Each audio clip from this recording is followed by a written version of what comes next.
होऊन गेले, होते ते एक गरीबच पण जगाची कुळनूर होऊन गेले, होते ते एक गरीबच पण जगाची कुळनूर होऊन गेले. नमस्कार, माझे नाव आरोही विष्णू मोहिते, इयत्ता 4थी. मी काही डॉक्टर बाबासाहेब आंबेडकर यांच्याविषयी 2-3 शब्द सांगणार आहे.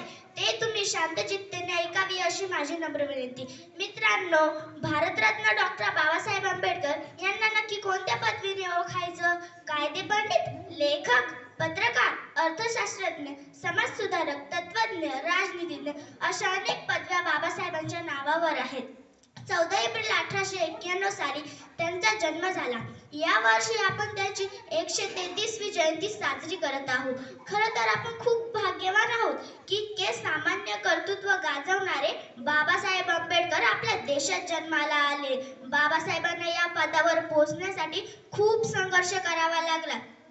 मानसिक, आर्थिक, राजकीय सगळ्याच बाजूनी त्यांना मानहानी, विषमता, भेदाभेद यांना सामोरे जावे लागले. ते नेहमी म्हणायचे, जर आपल्याकडे 2 रुपये असतील तर 1 रुपयाची भाकर घ्या आणि 1 रुपयाचं पुस्तक घ्या, कारण भाकर तुम्हाला जगण्यास मदत करेल आणि पुस्तक तुम्हाला जगायचं कसं ते शिकवेल. धन्यवाद. जय हिंद, जय भारत.